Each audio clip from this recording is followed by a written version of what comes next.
Hi guys, welcome to my channel. ఈ రోజు మనం లో బీపీని ఎలా కట్టడి చేయొచ్చు దాని గురించి కూడా తెలుసుకుందాం. వన్ స్మాల్ రిమైండర్, ఏ పాయింట్ లో ఇన్ఫర్మేషన్ మీకు వాల్యుబుల్ గా అనిపిస్తే నా ఛానల్ తప్పకుండా సబ్స్క్రైబ్ చేసుకోండి, అలానే లైక్ చేయండి. అప్పుడు ఎక్కువ మందికి ఇన్ఫర్మేషన్ రీచ్ అవుతుంది. మీ ఫ్రెండ్స్ అండ్ ఫ్యామిలీకి షేర్ చేయండి, వాళ్ళే హెల్తీ ఇన్ఫర్మేషన్ తెలుసుకుంటారు. ఇంకా లేట్ అయితే మన టాపిక్ లోకి వెళ్ళిపోదాం.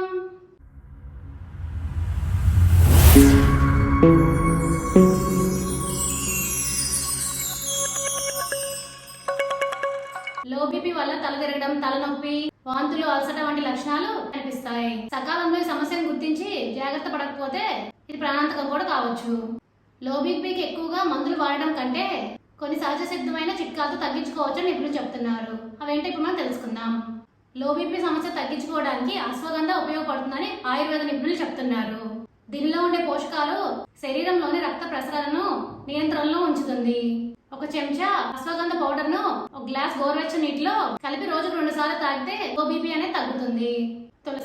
తులసిలో పొటాషియం, విటమిన్ సి, మెగ్నీషియం వంటి పోషకాలు ఉంటాయి.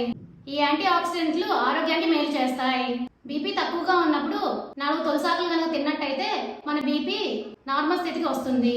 కిస్మిస్, రోజు పడుకునే ముందు 4-5 కిస్మిస్లను నీళ్ళల్లో నానబెట్టాలి. ఉదయం లేవగానే పరగడుపున నీళ్లతో సహా కిస్మిస్ ని తినాలి.